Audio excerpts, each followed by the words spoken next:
Lawmakers are celebrating after the House officially passed House Resolution 276, codifying President Trump's executive order of renaming the Gulf of Mexico to the Gulf of America.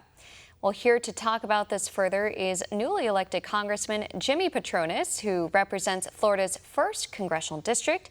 Thank you for joining us. No, it's an honor to be with you. Thank you so much. This resolution still needs to go to the Senate, but you celebrated this change and even sent a letter to President Trump advocating for a ribbon-cutting ceremony in your district. Tell us more about that. Well, look, I've got more coastline on the Gulf of America than anybody else in the members of Congress that exist in D.C. So, yeah, look, I'm in the restaurant business for 30 years. It's all about recruiting customers, and I would love to recruit the biggest customer really in the United States and the globe, for that matter, President Trump. Come down. Let's enjoy some Gulf of America seafood, and let's sign the bill right on our beautiful beaches. And you even talked about President Trump playing golf, even playing golf with him. Have you heard from the president since sending that letter, and when do you believe this ceremony will take place?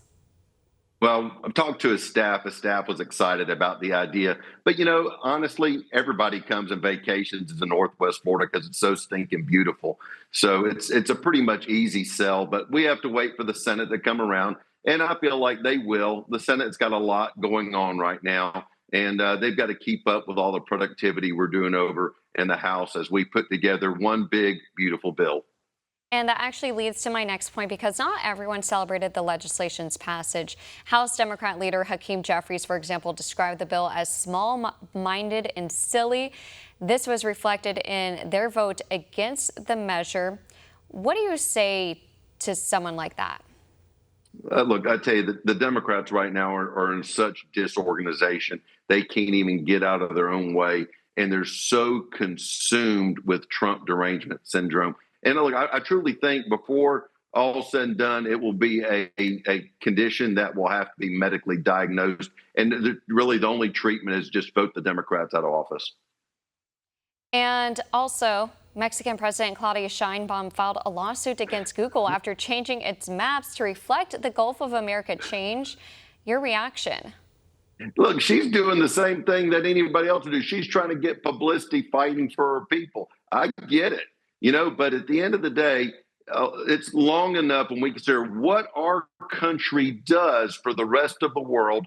And we have had changes of names over the generations. Why is this any different? I think the Gulf of America has an amazing sense of pride, as I'm very proud of what we have in Northwest Florida. More military installations in Congressional District 1 than anywhere else in the United States. We love our country. We love our military. We love our president, and we appreciate his leadership.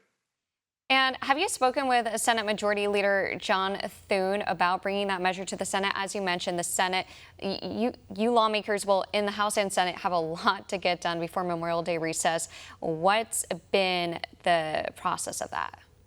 I have not talked to the leaders personally, but, had some dialogues, at least with our Florida Senate counterparts, as we hope to continue to see further progression of this legislation being passed out of the Senate and signed, hopefully, in Northwest Florida here in short order. Again, Florida Congressman Jimmy Patronis, thank you so much again for your time. Thanks for the time being with you. And come visit the Gulf of America. Absolutely. Summer's right around the corner. That's right. Thank you. For all our viewers asking where One America News is heading in the future, we would like to introduce you to OAN Live. OAN Live is the best way to stay up to date on all of the hard-hitting, straight-shooting, national and international headlines. And the best part is, OAN Live is only $4.99 per month. All the credible, honest, unbiased reporting One America News offers at a fraction of the cost of cable. Just go to OANN.com to easily sign up for OAN Live and stay informed.